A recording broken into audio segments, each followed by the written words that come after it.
তো গাইস আজকে অনেকদিন পর মজা করে শখ করে আমরা চলে গেছিলাম গলসি, তাও আবার মাথা কিনতে।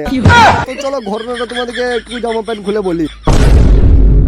তো গাইস সকাল সকাল আব্বা কোমরে এক গুড়াল মেলে বললো চ চ চ ধান কাটতে যাবো। তো তাই হাতে একটা গামছা পায়ে একটা হেডি কেটে সরি মানে হাতে একটা গামছা পায়ে একটা কাস্তে নিয়ে আমরা দুজন মিলে বেরিয়ে গেলাম। আবার এটা বড় কথা নয়, বড় কথা হচ্ছে যে শালা আমাকে এই অবস্থায় আবার যদি কেউ দেখে আমার আবার বিয়ে হবে না। কারণ কারণ কারণ শালা এরকম কাজ কোনোদিন করি নাই, আবার না গেলে আবার ঘরে খেতে দেবে না, তাই কোনো রকম কষ্ট মষ্ট করে আমাদেরকে যেতে হচ্ছে। তো যাই হোক দাঁড়া দাঁড়া আমাকে আবার হুঁসু লেগে গেল, হুঁসুটা করিলি।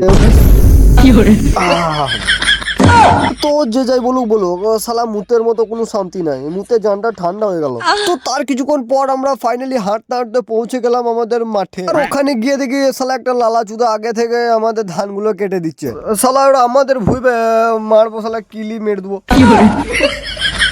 না মানে ব্যাপারটা হচ্ছে যে শালা ওটা আমাদেরই ভুল, কিন্তু ওটা হাতে করে কাটি না, এই ধান কাটা মেশিনে করে কেটে লিখছি। আর তোমাদেরকে একটু মিছে কথা বলে দিলাম। হ্যাঁ, তো তার কিছুক্ষণ পর ধান ফান কেটে নিয়ে বস্তায় বস্তায় ভরে আমরা ফাইনালি চলে এলাম বাড়ি। আর যখন বাড়ি এসেছি তখন বাজবে প্রায় 2টো। তারপর ফাইনালি ওখান থেকে বাড়ি আসার পর আমি আর আমার মা কিছুক্ষণের জন্য চলে গেছিলাম একটু গলসি। হ্যাঁ ঠিকই ধরেছো, আমার একটা মাথাতে হচ্ছে না, আমাকে আবার একটা মাথা নিতে হবে। তাই গলসিতে একটা মাথা নিয়ে আমরা চলে এলাম বাড়ি। তো ফাইনালি এই মাথাটা নিলাম, এই মাথাটা কেমন লাগছে তোমরা একটু কমেন্টে জানাবে।